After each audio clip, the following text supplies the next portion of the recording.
Learning English through real stories is like taking a secret shortcut. Your brain picks up vocabulary, grammar, and expressions without you even trying.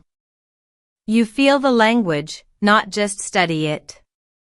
That's why this channel brings you stories that are full of adventure and real-life emotion, so your learning feels natural and fun. If you like learning this way, don't forget to hit the like button, subscribe to English Pulse, and ring the bell so you never miss a chance to upgrade your English in the most exciting way. And now, get ready for a story about confusion, adventure, and the beauty of getting completely lost in translation. This is the tale of Jack, a traveler who made one simple mistake on a bus in Istanbul, and ended up learning more than he expected. Jack had been in Istanbul for only one day. The city was alive. It was huge, colorful, and full of sounds he didn't recognize. The air was thick with the smell of roasted chestnuts, diesel, and sea salt from the nearby Bosphorus. Jack loved the feeling of being somewhere so unfamiliar. He was staying near Taksim Square and wanted to visit a famous mosque on the other side of the city. He had read that taking a local bus would be the cheapest way to get there. He thought it would also be a more authentic experience than taking a taxi or using an app. So, late in the morning, he walked to a nearby bus stop. There were no signs in English, but he remembered the bus number, 32T. A blue and white bus pulled up with a number that looked close enough. Without thinking too hard, Jack got on. The bus was packed. People stood shoulder to shoulder. The air smelled like a mix of cologne, sandwiches, and engine heat. Jack tapped his card and found a small space near the back. He tried to ask the driver if the bus went to the mosque, but the driver just smiled and waved him in. At first, Jack felt proud. He had made it onto a local bus in a foreign country. He was doing what the locals do. He felt brave. Then the bus started moving. It turned left when Jack expected it to turn right. He thought, maybe it's just a different route. Then it went up a steep hill, away from the water, past apartment buildings and corner stores that looked less and less touristy. Soon, the announcements came on. They were fast. All in Turkish. Jack didn't understand a single word. People were getting off and getting on. He looked out the window, trying to spot a landmark or anything familiar. Nothing looked like the mosque he was aiming for. Still, he stayed on. He didn't want to give up too early. 10 more minutes passed.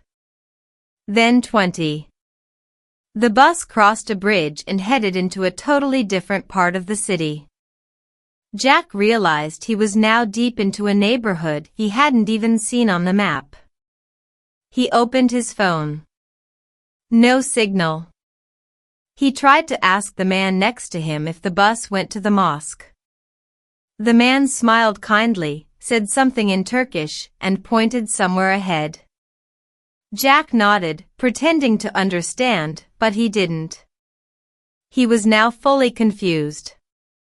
No map, no language, and no clue. He decided to get off at the next stop and figure things out from there. As the bus slowed down, he squeezed through the crowd and stepped out into a quiet street filled with bakeries, hair salons, and fruit shops. It was peaceful. It wasn't touristy. No one around him seemed to speak English. But strangely, Jack didn't feel scared. He walked into a small bakery and pointed to a sesame-covered pastry.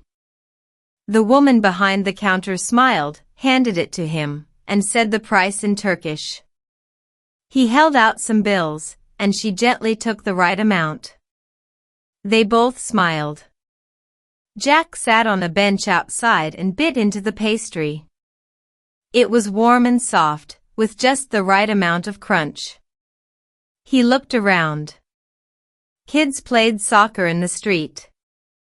A cat jumped onto a car roof. A man pushed a cart full of vegetables. This wasn't the mosque, but it was real, and it was beautiful. After a few minutes, Jack tried to find his way back.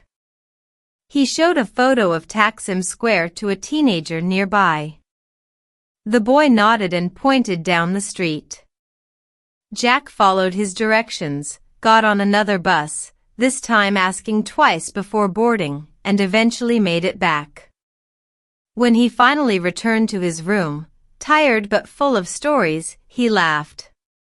He didn't visit the mosque that day, but he had lived a whole other adventure. And along the way, he had learned something much bigger. When you travel, or when you learn a language, confusion isn't failure. It's part of the process. It's where the best learning hides. And that's exactly what just happened to you.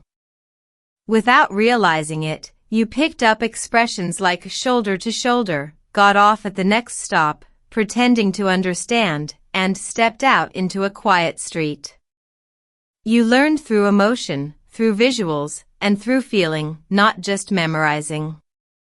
That's the magic of story-based learning. If you felt yourself living this story, then your English just leveled up, without flashcards, grammar drills, or stress. So make sure to like this video, subscribe to English Pulse, and hit the bell so you never miss one of these powerful lessons in disguise. And now tell us in the comments, have you ever gotten lost in a new city or had trouble understanding signs or announcements? What did you do? We want to hear your story. Tools.